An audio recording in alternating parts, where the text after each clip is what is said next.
Сайн байцгаана уу? Өнөөдрийн дугаартаа сүүлийн үед Мерсээр гарах болсон интернет банкар мөнгө шилжүүлэх дансныхаа тоог нь андуурч хийснээс болж өөр хүний дансны шилжих эсвэл мөнгөний дүнг орон андуурж илүү шилжүүлэх зэрэг асуудал гарч байгаа.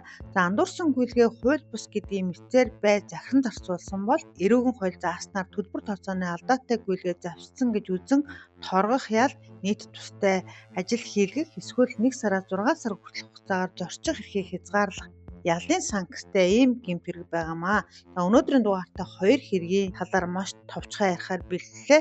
За хохирогч уун 2024 оны 7 дугаар сарын 3-ны өдөр 20 цаг 30 минутанд хүний барааны буцаалтын мөнгө хийх гэж байгаад өөрийн эзэмшлийн данснаас өөр хүний данс руу 19 сая төгрөг андуурж шилжүүлсэн байдаг. За дансанд нь мөнгө орж ирсэн гэдгийг мэдсэн шүүгдэгчээс мөрдөн шалгах ажиллагааны шатанд өгсөн мэдүүлэгтээ за тухайн өдөр би мөнгө хэрэг болоод ааваас асуусан чинь дансаа явуулчих гэсэн. За тэгэхээр би дүүгийнхээ картаа аваад гэрээс гарч явж байтал миний дансанд 19 сая төгрөг орж ирсэн. За тухайн мөнгө орж ирэхээр би өөрийн төрсөн дүүгийн дансанд 10 сая төгрөг, үлдсэн 9 сая төгрөгийг аавын данс руу шилжүүлсэн.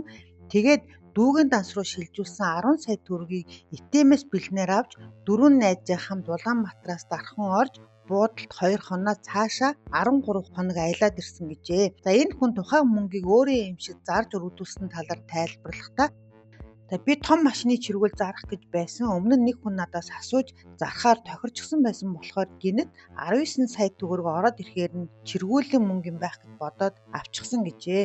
За мөнгө андуур шилжүүлсэн хохирооч болсон гэх хүн мөнгөө буцааж авах талаар хоорондоо ярилцаад 1 сар өнгөрсөн юм блэ. Гэвч үр дүнд хүрээгүй учраас цагдаад хандаж мөнгийг нь хэрэгжилж өрсөн шүүгдэгчээс 7 сая төгрөгийг буцааж авсан бөгөөд шүүх хуралдаан болох тэр үед 12 сая төгрөгийг үлдэгдэлтэй байсан.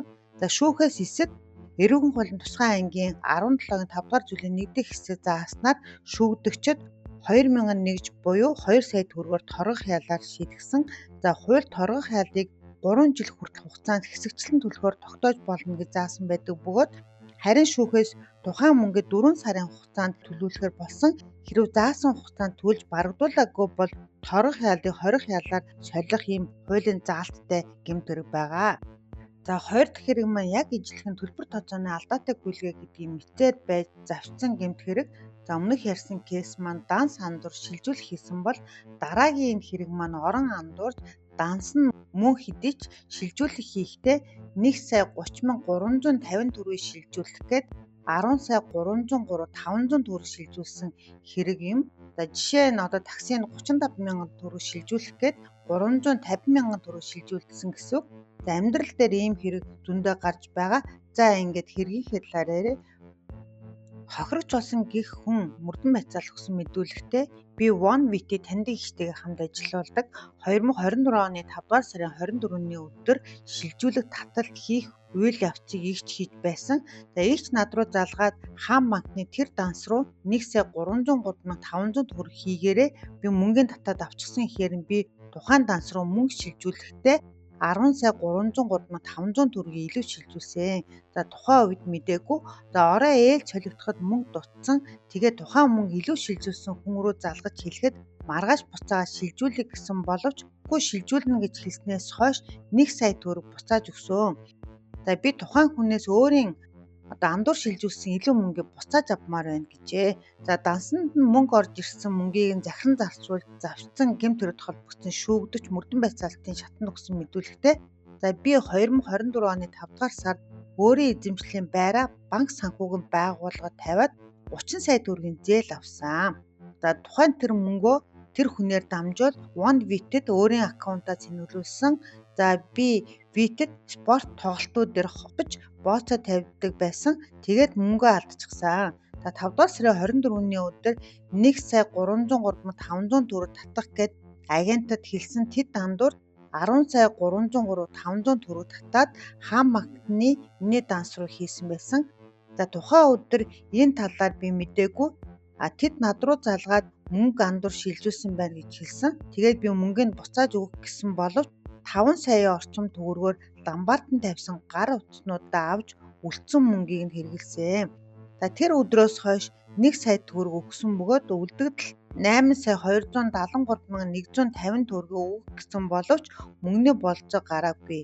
Би дахиж мөнгөө өсгөх гэд бооцоо тавьсан боловч бүх мөнгөө алдсан болохоор одоо хүртэл хохирлыг нь барагдуулаагүй. Би өгөх ёстой уг мөнгийг 14 хоногийн дотор төлж барагдуулна. Тэр хүмүүс надад мөнгө андуурч шилжүүлснээр тэр даруйд нь мэдгдсэн байсан бол би буцаан шилжүүлэх боломжтой байсан гэжээ. За шүүх хурал болохоос өмнө шүүгдэж уг үлдсэн мөнгийг нь бүрэн барагдуулсан юм билээ.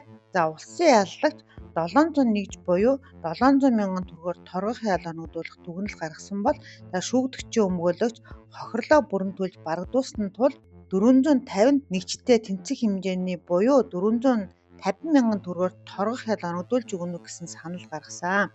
За шүүх 501 буюу 500 мянган төгрөгөөр торгох ял оногдуулахаар шийдвэрлсэн байна. За энэ кейс дээр нэг зүйл онцлон хэлэхэд хохирол төлбөр мөнгийг нь бүрэн барагдуулсан ч хэрэг нээсэл бол шүүхээр орж шийдэгддэг байгаа. Тиймээс хэрэгэд интернет банкаар мөнгө орон андуурж данс андуурч хийсэл бол та буцааж өгөх хэрэгтэй. Хэрэг буцаан шилжүүлээгүй бол ийхүү шүүхээс ял авах нэ. Миний сугад дамжин наттай хамт байгаарай. Цаг зав аваа гарган сонсон танд баярлалаа.